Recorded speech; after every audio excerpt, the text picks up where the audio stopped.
네, 여러분 안녕하세요. 같이 말씀 한 끼 큐티 나눔 시간입니다. 오늘 말씀은 요한복음 3장 22절에서 36절까지의 말씀입니다. 오늘 말씀에서는 침례 주던 요한과 또 예수님의 모습에 대해서 등장하고 있는데요. 먼저 22절에 그 뒤에 예수께서 제자들과 함께 유대 지방으로 가셨다. 거기서 그들과 함께 지내시면서 침례를 주셨다. 이렇게 말씀하고 있습니다. 그런데 그곳이 살렘 근처에 있는 에논이라는 곳이었는데 거기에는 물이 많이 있어서 침례를 주기에 적합했던 것 같아요. 사람을 물에 이렇게 푹 잠궜다가 나오게 되는 이렇게 베프티즘을 주는 곳이었는데 요한도 거기에서 이제 베프티즘을 베풀고 있었습니다. 거기서 침례를 주고 있었는데 사람들이 처음에는 요한의 침례를 받기 위해서 많은 사람들이 나왔거든요. 근데 우리가 침례라는 것은 어떤 의미를 갖느냐, 그리고 어떤 사람이 침례를 베푸는 것은 어떤 의미냐. 그, 그 한국 교회 안에서 또는 뭐 다른 곳에서도 그렇지만 어떤 사람에게 침례를 베푼다는 것은 그 사람이 지금은 이제 예수님을 구원자와 주님으로 영접하고 자기 죄에서 회개하고 이러한 고백을 가지고 침례를 받죠. 그래서 그 사람에게 침례를 줄 때 우리는 이제 누가 전도에 오면 교회에서 이렇게 뭐 침례 교육 또는 뭐 세례 교육이라고 보통 하죠. 세례자 교육을 뭐 몇 주간 받고 그 다음에 이제 목회자가 침례를 주는 그런 뭐 모습이지만 이 당시에는 그 우리 뭐 그 빌립 집사님도 그렇고 이렇게 복음을 전한 자가 그 사람이 복음을 받아들이면 그 복음을 전한 자와 함께 침례를 받는 거죠. 여기에 물이 많으니 여기에 물이 있으니 내가 침례를 받지 못할 이유가 무엇이냐? 거기서 침례를 받는 거예요.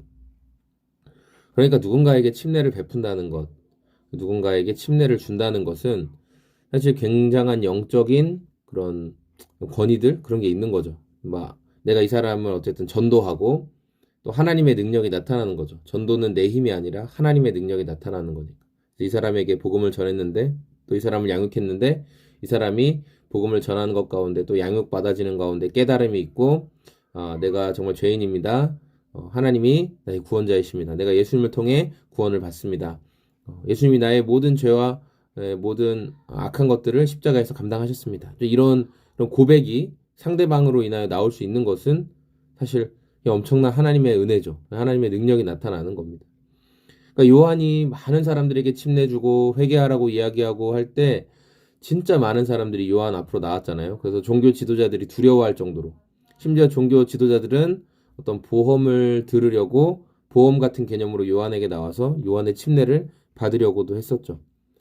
자, 그런 상황에서 이제 예수님이 사람들에게 침례를 베푸는 일이 약간 요한의 침례를 베푸는 일과 겹치는 시기가 있었던 거죠.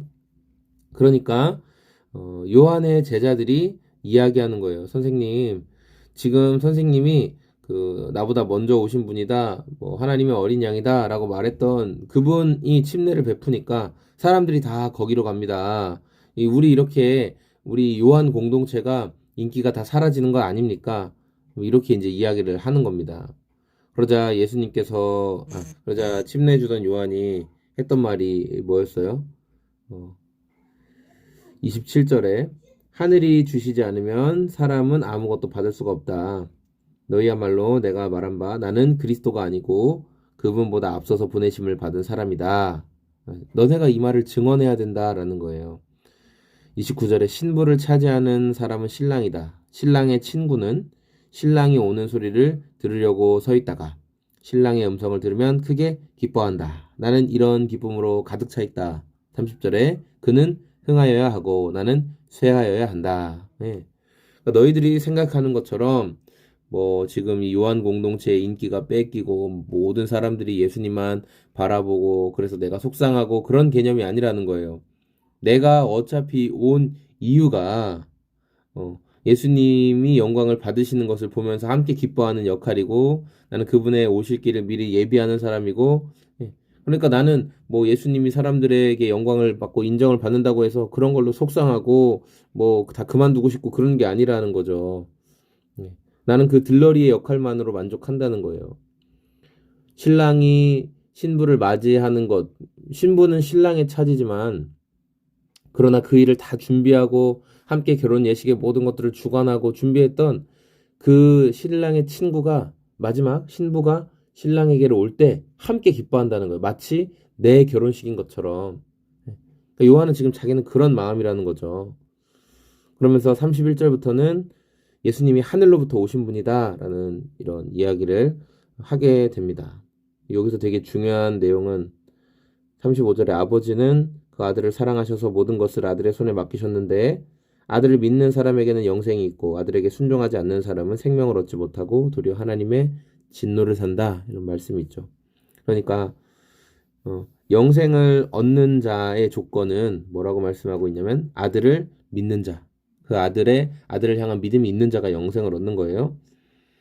그리고 그 이어서 나오는 것처럼 순종하지 않는 사람은 생명을 얻지 못한다. 그런데 많은 사람들이 아들인 예수 그리스도가 없으면서 복음이신 예수 그리스도가 없으면서 많은 다른 것들로도 내가 그 생명을 얻는 것처럼 내가 하나님께 인정받는 것처럼 행동하는 모습들이 많이 있는 거예요. 외적인 많은 것들을 통해서 나는 하나님께 인정받을 수 있어라고 생각하는 거죠. 그러나 근본이 없습니다. 핵심이 없습니다. 예수님을 통한 생명이 없습니다. 그럼 오히려 그 하는 모든 행위가 뭐라고 얘기하고 있어요? 하나님의 진노를 산다. 생명을 얻지 못하고 도리어 하나님의 진노를 산다는 거예요. 오늘 우리가 이 말씀을 통해 점검해 봐야 될 우리의 삶은 한 가지는 내가 정말 생명이신 예수 그리스도를 소유하고 있느냐는 거죠. 그런데 내가 생명이신 예수 그리스도를 소유하고 있는지를 어떻게 알 수 있을까요? 그건 위로 올라가면 되죠. 위로 올라가면 예수님이 영광을 받으시는 일에 나도 함께 기뻐하고 있는가? 침례주던 요한처럼. 사람들이 막 얘기해요. 야, 이거는 네가 잘해서 그런 건데. 야, 이건 네가 뛰어나서 그런 건데. 야, 이건 너 때문에 다 되는 건데. 너 아니면 안 되는데. 야, 너 아니면 우리 공동체 무너진다. 너 아니면 진짜 우리 그룹, 우리 소그룹, 우리 목장, 우리 셀, 우리 팀 다 무너진다. 너 아니면 안 된다. 예. 근데 그럴 때 하나님의 사람, 예수 그리스도의 생명 있는 사람은 어떻게 얘기하는 거예요? 신부를 차지하는 사람은 신랑이야. 이 공동체를 운영해 가시는 분은 예수님이야. 이 공동체에서 영광을 받으시는 분은 예수님이야. 내가 아니야. 나는 그분이 영광 받으시는 것만으로도 함께 기뻐하고 그분이 영광 받으시면 나는 그걸로 족하다.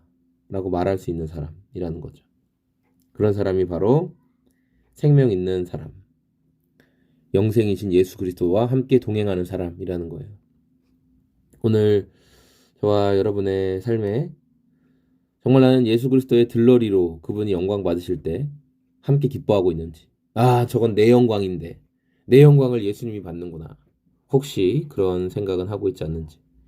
우리의 삶을 돌아보고 이 침례주던 요한이 고백했던 것처럼 예수님은 흥하셔야 합니다.